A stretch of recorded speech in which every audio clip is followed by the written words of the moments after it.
This week on General Hospital, we saw some advancements with the Pikeman storyline. Hello everyone, welcome to my channel. I hope everyone is having a wonderful day. Before starting the video, please go ahead and hit the subscribe button and give this video a like up. The Eddie Main storyline continues to have fans wondering where it is going, and Maxie appears to be moving on up and out. Let's just get into what happened in Port Charles this week.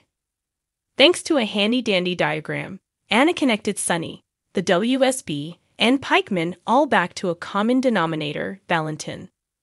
Valentin revealed that for years the WSB and Pikeman had a revolving door policy where agents floated between the two organizations, and even he was recruited to work on some logistics for them. There have been several fan theories that Valentin actually is Pikeman, and it appears as if the show has thrown that out there as a red herring. I mean, Valentin gets called away on a water emergency at ELQ while someone sets fire to Anna's place? How convenient.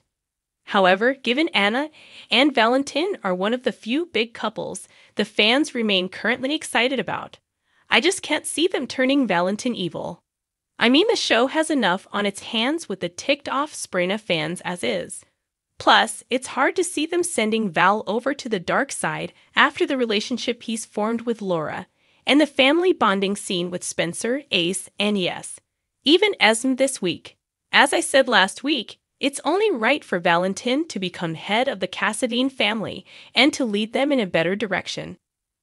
It's not as if we didn't see this week's development coming in the How Much More Can We Torture Sasha storyline. Dr. Montague is trying to convince Sasha that she's back on drugs and that they showed up in her bloodstream. Are we to assume the pills he gave her were drugs? Or what he's been shooting into her IV are the drugs? Either way, it's not just Sasha who is being tortured, it's the audience too. This story has evolved from heartbreaking to just painful to watch at times. Nasty Nurse Janice at Ferncliff, played by Josh Swickard's Chase, real-life wife, was a somewhat fun break. Making Janice a big Chase and Blaze fan was a nice nod to her and Josh's off-screen relationship, and that she is a big fan of her singing husband. The looks on Cody and Brooke Lynn's faces after seeing how broken Sasha was in her cell, again, was felt by the viewers. If the show wants us to feel pain and heartbreak, well, on that note, they are doing a good job. However, this isn't an AMC theater, and that's not what all of us are here for, Nicole. For many of us, soaps have always been our escape from the real world, and this story is starting to feel like one of those tragic Lifetime movies ripped straight from the headlines. Of course, nothing good ever happens at this bar, so not so surprisingly Mason was there and hitting hard on Olivia. Eddie rushing to her rescue seemed like a hint that the real Ned is still in there somewhere, and that's why he reacted as quickly as he did. Too bad Mason didn't knock Eddie out of him during their fight, but I loved Carly clobbering Mason with that big old bottle. I was stunned that Mason wasn't brought into the PCPG with the rest of the gang, but he later explained to his cuz that he managed to slip out unseen. What? That bar doesn't have cameras. Oh right, I guess that's why they couldn't easily catch Esme buying the burner phone there.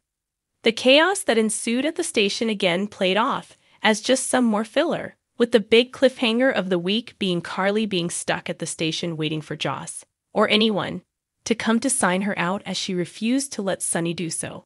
Still, here is hoping that Eddie trying to help Olivia will be a turning point in his memory starting to return. Trina seemed to be the one to get through to Curtis regarding his shutting his family out, which makes perfect sense. I thought it was a great bit of writing when she reminded him of his words, "I need my daughter," when he first came out of surgery. Gregory's symptoms are worsening, and it's becoming impossible for him to hide them.